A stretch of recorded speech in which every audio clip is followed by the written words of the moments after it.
Hello fellow modelers, welcome back to J Hart Model Works. I wanted to do a bench update on the Jaguar Xj220, show you where we're at, what we've done, and kind of discuss how we got there.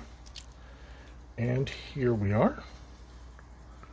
This is where we are at so far. So we started out with 3 coats of Ultimate Primer, UMP Ultimate Gray Primer, which is also known as Badger Stino Res. UMP, like I've said before, UMP have a rebottling license with them for this. I spray this at 30 psi through a UMP Ultimate Apex airbrush at 30 psi through a 0.35 needle.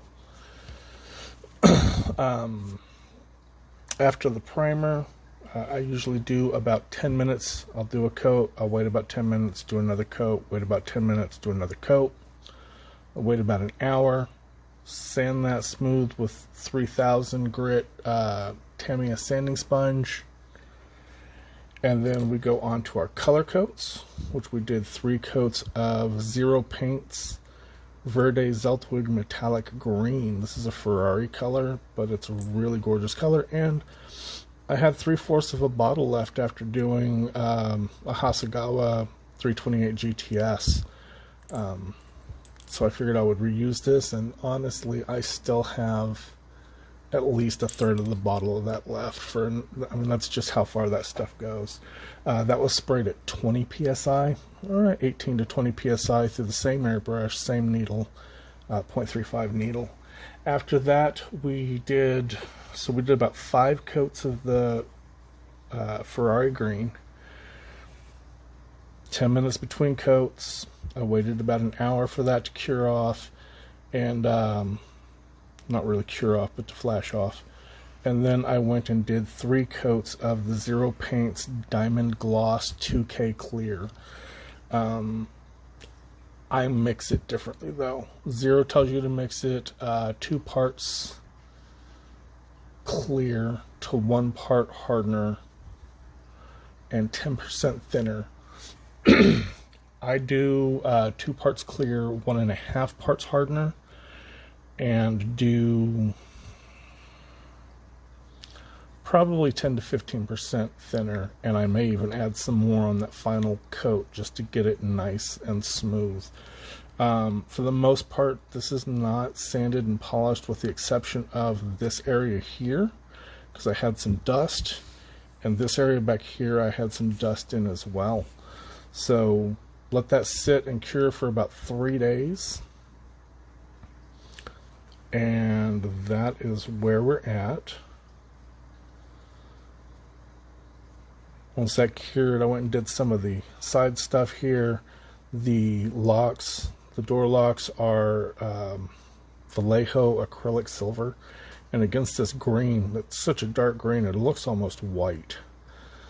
The side indicators, the way I do these and I get these so shiny is I actually put down bare metal foil, and I took a brand new blade, very carefully trimmed around that indicator, and then I followed it up with about 3 to 4 coats of Tamiya's clear orange, and that gives you a really, really nice shiny indicator that looks like it's got a good metallic behind it. We have the inserts painted for the front turn indicators. These are actually Molotow chrome pen refill, just painted in with a brush. I'm not a huge fan of the Molotow stuff. I use it, there's a time to use it, and there's a time really not to use it. The stuff doesn't dry well, in my opinion. So if you touch it at all, it's going to just turn to a dull gray. If, it's one of those things. You just can't hardly handle it for anything. But in this situation, this is deep inside, and it's going to be covered by a glass piece, so we're never going to really touch it. I mean, even if I'm just touching like there, I'm still not getting to the paint because I'm blocked by the actual plastic. So in a situation like that, yeah, it's going to stay nice and shiny, and you can do it with a brush. So things have their uses, but not useful for absolutely everything.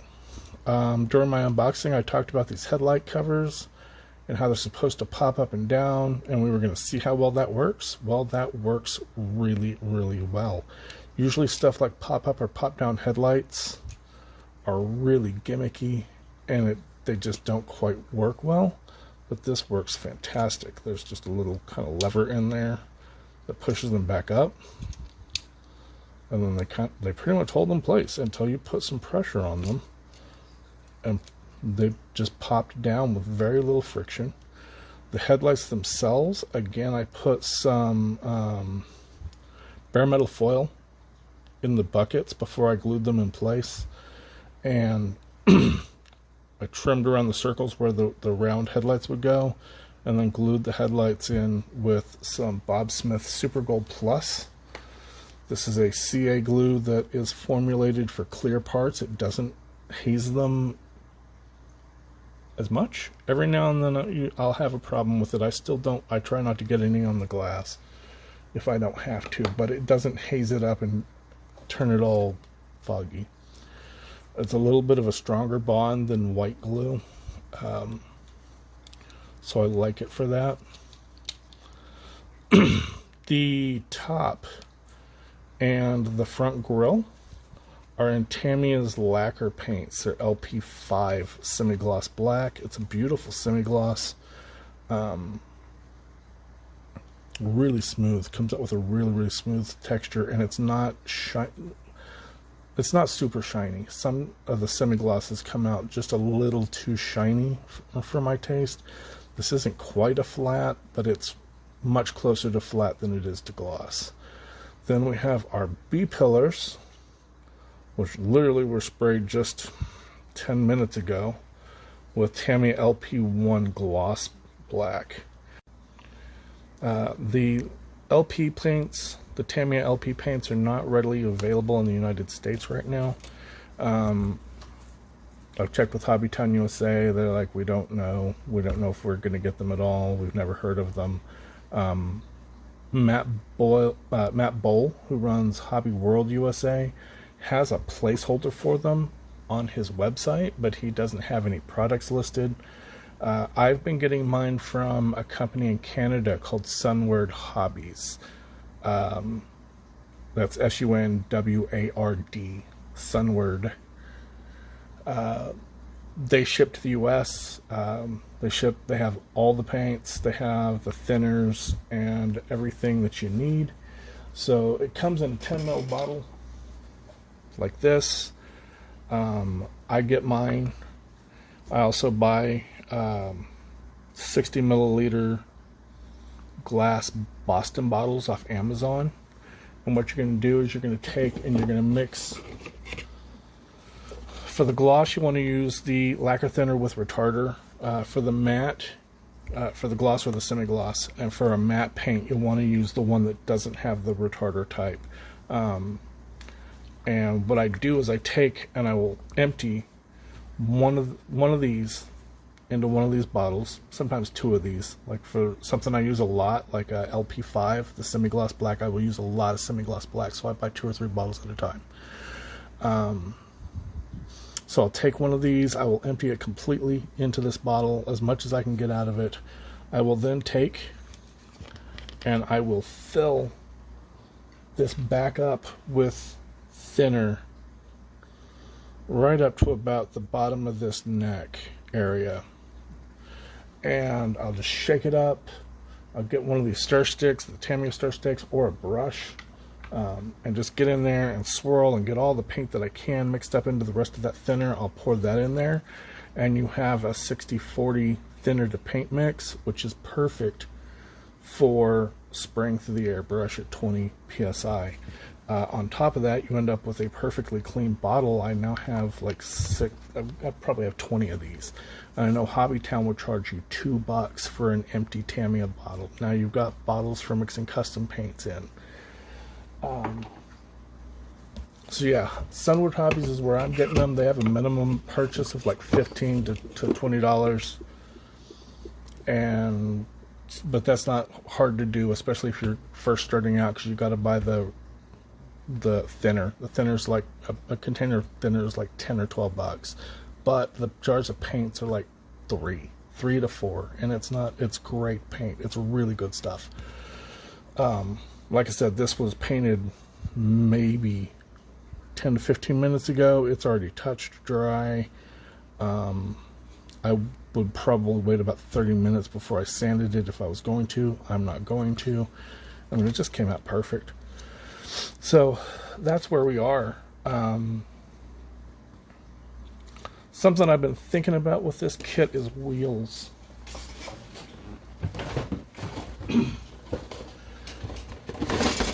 So the wheels for this kit are the standard wheels. They are iconic. These are the wheels for an Xj220. That's just kind of, you see an Xj220, it will have these wheels on it.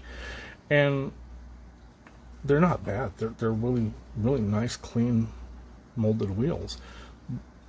But you've got these brakes, and these brakes are really well detailed. And it seems a shame that you're never going to see those brakes. So I was kind of contemplating whether I want to do these and do them in the stock kind of flat. They've got these in a sky gray. I'm not going to do these in a gray. If I use these, I'm going to go with a flat aluminum. But I'm thinking maybe about doing some aftermarket wheels, maybe some center locked rays, or maybe some gram lights. These are 18s, if I remember correctly, and they don't seem like they're staggered. They might be staggered front to back, but they're supposed to be. The actual car just has 18s all around. So I'm thinking about maybe some 18 gram lights or some 18 volts rays. And if I do aftermarket wheels, I'm probably going to paint them in either a dark bronze. I think a dark bronze would go really well against this green, or maybe like a dark copper, something to that. Let me just send you, I'm going to go ahead and pause this for a second and just kind of throw in a couple of pictures so you can see what I'm looking at.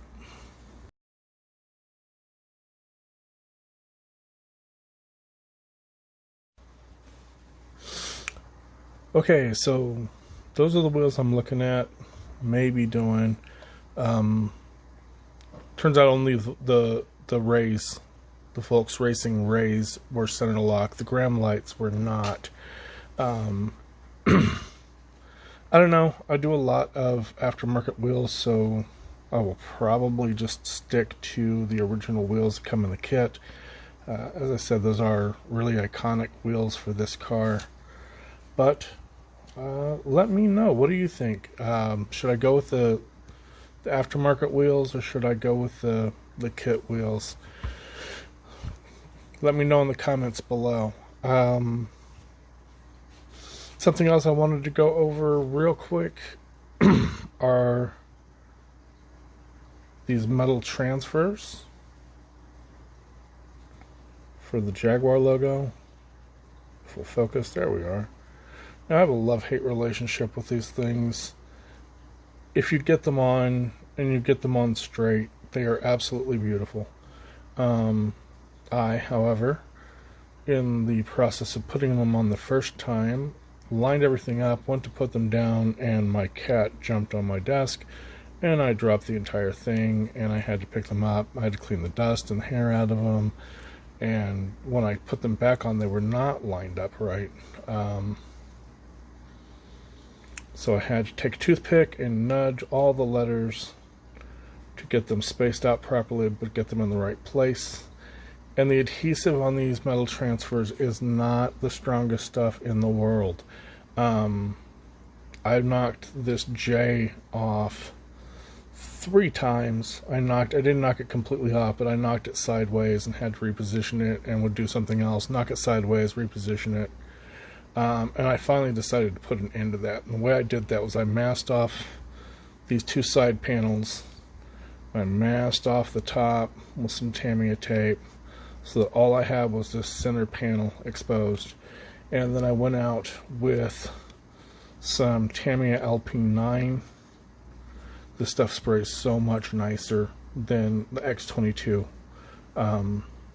I never really got to a point where I could thin X22 where it would spray nice. It was either really runny and spiderwebbed everywhere, or it was just too thick and it really just looked like syrup. But this stuff sprayed. This is 3 coats of LP9, and you can't tell a difference, in my opinion.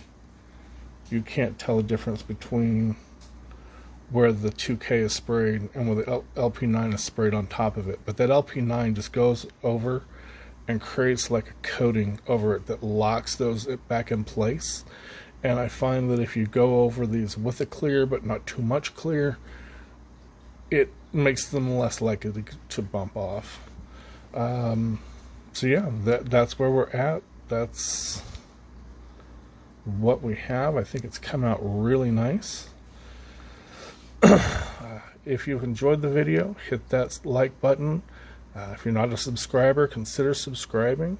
Share with your friends.